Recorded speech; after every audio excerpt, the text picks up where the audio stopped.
Olá, como vai? Eu sou Karen Scavacini, psicóloga.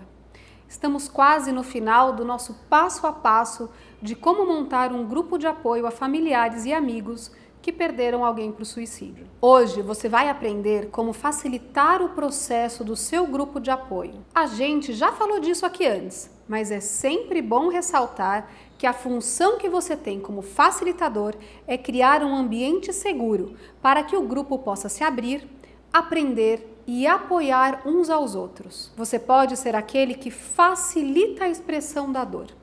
Você não tem que ensinar nada a ninguém, nem dar conselhos. O seu papel é facilitar o processo de discussão e acolhimento do grupo. Um facilitador não é um líder.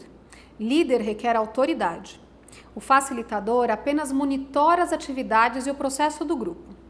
Quando a discussão caminha bem, durante os encontros, o facilitador deve se tornar quase invisível. Esses são os momentos em que os participantes se sentem compreendidos, sentem que pertencem a uma comunidade, sentem que contribuem e são valorizados por isso. Você vai precisar lidar com o silêncio. Momentos de silêncio são bastante recorrentes nos encontros. Não tenha receio de deixar o silêncio fluir. Muitas vezes ele significa uma pausa reflexiva do grupo. Como facilitador, é importante ficar à vontade com o silêncio, sem se importar em preenchê-lo depressa. Muitas vezes, os próprios membros do grupo resolvem a questão por conta própria. E aos poucos isso vai se tornar cada vez mais natural. Haverá momentos em que você precisará interferir para recolocar uma discussão que fugiu de seu foco. A melhor maneira de fazer isso é utilizar uma pergunta aberta.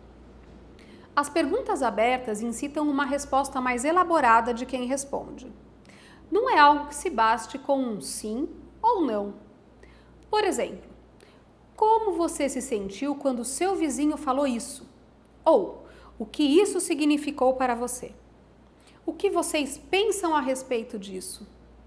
O que vocês aprenderam com isso? Esse tipo de pergunta vai fazer com que você continue cumprindo seu papel de facilitador. Outra situação que leve você a sair de sua postura silenciosa é estimular a participação de algum membro do grupo que não esteja em meio à discussão, por talvez se sentir inseguro. Isso deve ser feito com bastante cuidado, pois ele não tem obrigação nenhuma de participar se escolher não querer. Nesse caso, não deve pressioná-lo, e sim convidá-lo a falar. Deixe claro que ele é livre para optar por continuar quieto. Você pode apenas observar a reação dele enquanto dirige uma pergunta a todo o grupo. Alguém que ainda não falou, gostaria de dizer alguma coisa? Os momentos finais da reunião também podem ser usados para dar voz àqueles que se mantiveram calados. Isso pode ser feito com perguntas individuais ou perguntas feitas ao grupo. Como facilitador, você pode fomentar discussões em grupo ao trazer assuntos que são tabus. Um exemplo disso é que muitos sobreviventes têm medo de admitir um sentimento de alívio após o suicídio da pessoa querida. E esse sentimento é perfeitamente compreensível, pois passaram por dor extrema e estresse emocional durante o processo que antecedeu o suicídio. Em casos assim, você pode perguntar ao grupo se mais alguém se sente aliviado.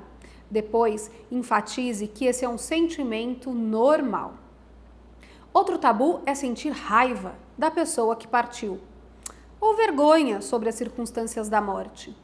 Há ainda preocupações religiosas e espirituais sobre o que acontece após a morte e detalhes do suicídio. Todos esses temas devem ser tratados com bastante sensibilidade por você. Deixe claro que as pessoas possuem crenças, visões e sentimentos fortes sobre diversos assuntos. Nesses momentos, vale relembrar a todos uma das regras básicas: não julgar os pensamentos e sentimentos e crenças do outro. Um facilitador também deve fazer uso da comunicação não verbal em suas interações com os integrantes. Expressões faciais que indicam que está prestando atenção ao que o participante diz faz com que se sintam ouvidos e compreendidos. Contato visual, balançar a cabeça em assentimento, direcionar o corpo para quem fala, Todas essas ações transmitem a mensagem de que você se importa.